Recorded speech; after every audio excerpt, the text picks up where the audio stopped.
The most important thing to remember is that boundaries are not about controlling someone else.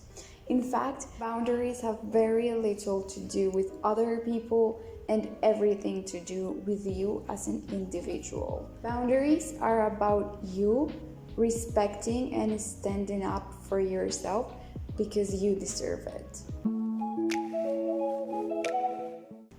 Hi, I'm Paula, a girl that sits here every Tuesday to just talk about things that happen to all of us but that we don't talk about enough. And today we are going to be talking about what are boundaries, why are they important, and covering the things you need to know in order to set yours. So, what exactly are boundaries? Well, basically, they are tools that help you define what you like, what you don't, and how you would like to be treated by others. So, you can think about it as a line that separates the things that you tolerate from other people and the things that you don't. And establishing them, it's important because if you don't, it's going to be hard to know when to stop a disrespectful or hurtful behavior. So basically, boundaries help you stop tolerating other people's bullshit. And that's exactly what we do here. So that's why I'm sharing with you the things you need to know in order to start establishing your own boundaries. Remember, boundaries protect relationships, including the one you have with yourself. The first thing you need to know is that you have to learn to identify what you are going to tolerate from others and what you're not, and how you would like to be treated. Because it's very hard to set a boundary if you don't even know what things you are okay with and what things you are not. And I know this is not as easy as it sounds, especially if you come from a household where mistreatment or lack of validation was common, or if you're someone who tends to put themselves down for others. So if this is your case and you don't know how to identify what things are okay and what things are not, then you can start by navigating how the actions of other people make you feel without actually judging those actions. So if that action makes you feel bad, then that's a sign it's probably time to start building up a boundary around that particular thing. Remember that boundaries are a very personal thing and they tend to vary from person to person. So don't be afraid to explore the way you like to interact with other people, because at the end of the day, it's your own life and you deserve to establish your own boundaries.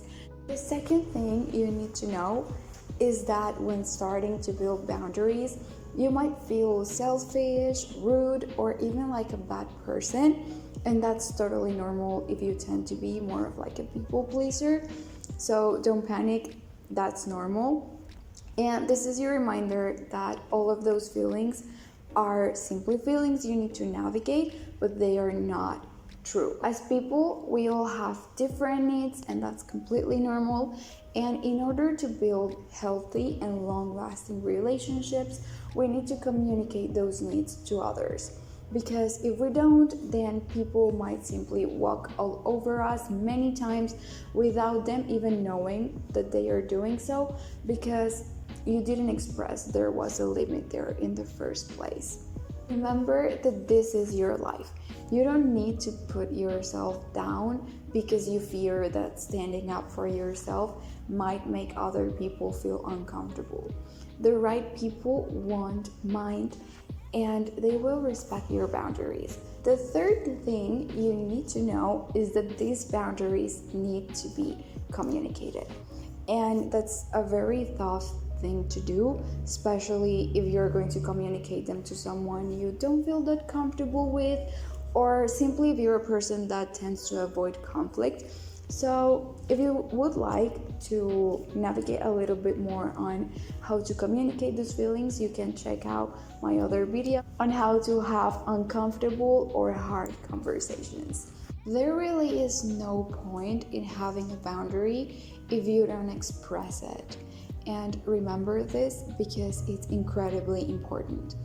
The only people who will get mad at you for setting a boundary are the ones who benefit from you not having it in the first place.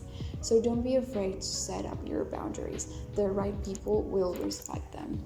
The fourth thing you need to know is to know when to walk away or distance yourself from a person or a situation. And this one is highly related to the previous one, and it's usually something you start doing after you communicate your boundaries. Because I'm not talking about suddenly ghosting people. No, that's not emotionally mature. I'm talking about knowing when it's time to step back from a situation or a person you don't feel comfortable with until the situation or the person starts to be respectful again. So, for example, let's say that you are in a fight with someone and this person says you're an idiot.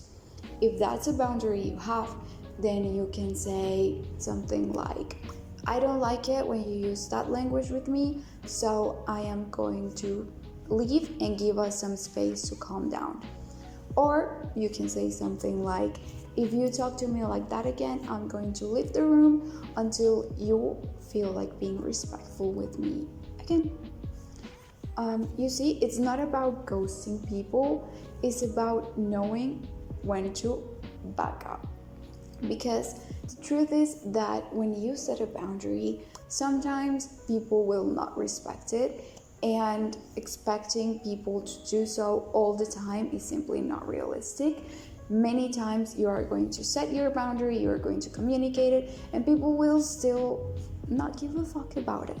So in those cases, you don't have to wait until they decide to respect you. You can simply walk away or step back and give yourself some space from that person until they realize that they have to respect you if they want to have access to you or if they want to be a part of your life. So it's okay to give yourself the space if that's what the situation requires. You don't have to wait for others to decide they want to respect you in order for you to let them know that you're a person that needs to be respected. And the last important thing you need to know is that it's completely okay to say no to things you don't want to do. Because boundaries are not only about telling other people how you want to be treated and what things you tolerate. Boundaries are also respecting yourself enough to not put you in situations that you don't want to be in. So a no is a boundary, and you have all the right to set it if you want to. And it's also okay if people say no to you.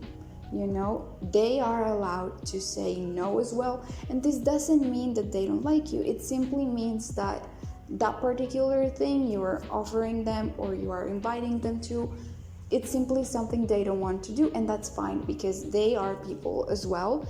And we need to learn to respect other people's no's. Remember that no is an answer itself, and no means no. So if you say no or someone else says no to something, there is no need for an explanation. If you want to give an explanation, that's perfectly fine as well. That's up to you, but you are not forced to give one. No is an answer itself, and it's as valid as any other answer. Now that we covered the key 5 things you need to know in order to set a boundary, how does a boundary actually look like? Well, there is not really an answer for that because there is no particular way a boundary looks like, and there is no golden rules to set your own boundaries. A boundary can honestly be anything you like. But still, let me give you some examples of what boundaries can sound like, just in case you need this guidance. Thank you so much for inviting me. Unfortunately, I won't be able to attend, but I hope you'll have a really great time. I totally understand that you need me to work extra hours, but I don't give away my personal time. Resting is very important for me because it allows me to do my job properly. Thank you so much for asking for my help. I really appreciate the fact that you think my opinion is useful, but unfortunately, I have too many assignments right now and I can't commit to more. Thanks for your concern, but actually, the way my body looks, it's not a sign of health, and I can take care of myself. So, I would really appreciate if you stop commenting on the way my body looks. Now, boundaries don't need to be set necessarily when it comes to stopping someone from doing something you don't like or saying something disrespectful. They can also define the way in which you interact with other people and even with yourself.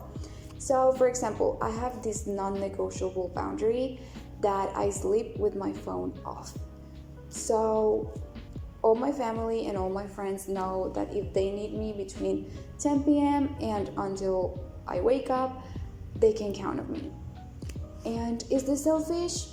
Maybe, but sleeping is a priority for me, and I deserve to be my priority and take care of myself. And the decisions I make for my well-being don't have to revolve around how convenient they are for other people, and yours don't have to either. So this is everything for today. Thank you so much for being here. I send you a massive hug, and remember that you are not alone. See you next week.